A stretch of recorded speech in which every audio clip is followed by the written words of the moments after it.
നമസ്കാരം. Raf talk ഫുട്ബോളിലേക്ക് എവർക്കും സ്വാഗതം. ഫിഫ വേൾഡ് കപ്പിൻ്റെ ഫൈനൽ മത്സരമൊക്കെ കഴിഞ്ഞ് വേൾഡ് കപ്പൊക്കെ കഴിഞ്ഞ് നിൽക്കുന്ന ഒരു സമയത്ത് സ്വാഭാവികമായിട്ടും ഈ കണക്കെടുപ്പിൻ്റെ ഒക്കെ ഒരു സമയമാണല്ലോ. ഇപ്പോൾ sofascore.com കൃത്യമായ വിലയിരുത്തലുകൾ നടത്തി വേൾഡ് കപ്പിലൊരു ടീം അവർ പുറത്തുവിട്ടു. നമ്മളതാണ് പരിശോധിക്കുന്നത്. Team of the tournament. FIFA officially ഒരു ടീം ഓഫ് ദി ടൂർണമെൻറ്റ് ഉടൻ പുറത്തുവിടും. നമുക്കത് അപ്പോൾ നോക്കാം. ഇപ്പോൾ sofascore.com പുറത്തുവിട്ടിട്ടുണ്ട്. അതിൽ ആരൊക്കെയാണ് ഉൾപ്പെട്ടിരിക്കുന്നത് നോക്കാം. ഗോൾ കീപ്പറായിട്ട് അവർ ഉൾപ്പെടുന്നത് കോബലിനെയാണ്. കോബൽ സ്വിറ്റ്സർലൻഡിൻ്റെ ഗോൾ കീപ്പർ, മികച്ച പ്രകടനം വേൾഡ് കപ്പിൽ നടത്തിയിട്ടുണ്ട്. സോ അദ്ദേഹമാണ് ഗോൾ കീപ്പർ.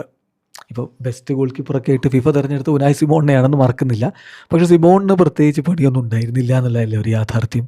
സോ കോബലാണ് മികച്ച ഗോൾ കീപ്പറായിട്ട് വരുന്നത്. ഡിഫൻസിൽ റൈറ്റ് ബാക്കായിട്ട് പെഡ്രോ പോറോ, ഒരു സംശയവുമില്ല, മിന്നും പ്രകടനം സ്പെയിനായിട്ട് നടത്തിയിട്ടുണ്ട്.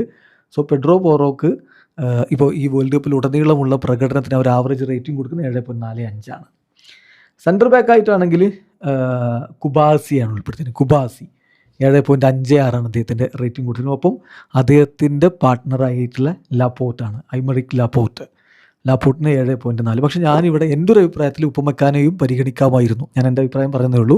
sofascore.com അവിടെ ലാപ്പോർട്ടിനാണ് കൊടുക്കുന്നത്. അതേസമയം ഇടത് പാർശ്വത്തിൽ വിങ് ബാക്കായിട്ട് കൊടുത്തിരിക്കുന്നത് മാർക്ക് കുക്രയെയാണ്. അതിൽ എനിക്കും എതിർപ്പൊന്നുമില്ല. കാരണം നല്ല രൂപത്തിൽ അദ്ദേഹം കാര്യങ്ങൾ ഹാൻഡിൽ ചെയ്തിട്ടുണ്ട്. മധ്യനിരയിലേക്ക് വരുമ്പോൾ എന്താ സംശയം, മിഡ്ഫീൽഡിൽ റോഡ്രി അത്രയും മികച്ച രൂപത്തിലൊരു പെർഫോമൻസ് നടത്തി വേൾഡ് കപ്പിലെ മികച്ച താരമായിട്ട് തിരഞ്ഞെടുക്കപ്പെട്ടുള്ള റോഡ്രിയാണ് മധ്യനിരയുടെ ഒരു ആണിക്കല്ല് എന്ന രൂപത്തിൽ കൊടുത്തിരിക്കുന്നത്. ഒപ്പം തന്നെ ജൂഡ് ബെല്ലിംഗാം, അതും സംശയമില്ല, ഗോളുകളുമായിട്ട് മികവ് കാണിച്ചു. അതുപോലെ അദ്ദേഹം മുന്നേറ്റത്തിലൊക്കെ സഹായിച്ചിട്ടുണ്ട്. മധ്യനിരയിൽ പ്രധാനപ്പെട്ട റോള് വഹിച്ചിട്ടുണ്ട്. ഇനി മുന്നേറ്റത്തിലാണ് ശരിക്കും ആൾ, പക്ഷേ മുന്നേറ്റത്തെ സഹായിക്കുന്ന മധ്യനിരയിലേക്ക് ഒന്നുകൂടി ഇറങ്ങിക്കളിക്കുന്ന താരം എന്ന രൂപത്തിൽ ഒസ്മാൻ ഡെംബലെയാണ് ഇപ്പോൾ sofascore.com അടുത്തായിട്ട് ടീമിൽ ഉൾപ്പെടുത്തിയിരിക്കുന്നത്. ഒസ്മാൻ ഡെംബലെ 7.91 അദ്ദേഹത്തിന് റേറ്റിംഗ് കൊടുത്തിട്ടുണ്ട്. പക്ഷേ ഞാനവിടെ പറയും ഡാനി ഓൾമോയെ പരിഗണിക്കാമായിരുന്നു എന്നുള്ള. ഓൾമോ നല്ല രൂപത്തിൽ കാര്യങ്ങൾ ഹാൻഡിൽ ചെയ്തിട്ടുണ്ട്.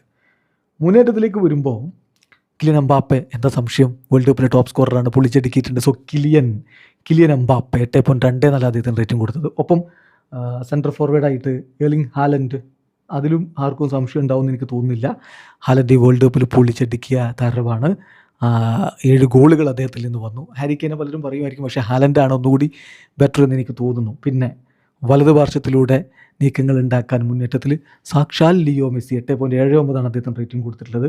ലിയോ മെസ്സി വേൾഡ് കപ്പിൽ 8 ഗോളുകളും 4 അസിസ്റ്റും ഒക്കെ ആയിട്ട് മിന്നിക്കത്തിയിട്ടുണ്ട്. അർജൻറ്റീനയെ ഫൈനലിലേക്ക് കൊണ്ടുപോയതിൽ അദ്ദേഹത്തിന് തന്നെയാണ് പ്രധാനപ്പെട്ടുള്ളത്. അപ്പോൾ ഇതാണ് sofascore.comൻ്റെ ഒരു ടീം ഓഫ് ദി ടൂർണമെൻറ്റ്. അതിൽ 1-2 പൊസിഷനുകളിൽ ഞാൻ എൻ്റെ ഒരു അഭിപ്രായം പറഞ്ഞു. നിങ്ങൾക്ക് വ്യത്യസ്ത അഭിപ്രായങ്ങളുണ്ടാവും. കമൻറ്റ് ബോക്സിൽ രേഖപ്പെടുത്തി. നിങ്ങൾക്ക് നിങ്ങളുടേതായിട്ടുള്ള ഒരു ടീം ഓഫ് ദി ടൂർണമെൻറ്റ് ഒക്കെ ഉണ്ടാവും. നമുക്കത് വെച്ചൊക്കെ ചർച്ച ചെയ്യാം. വീഡിയോ അവസാനിക്കുന്നു. ഫുട്ബോൾ ലോകത്തെ കൂടുതൽ വിശേഷങ്ങളുമായി റാഫ് ടോക്സ് എത്താം.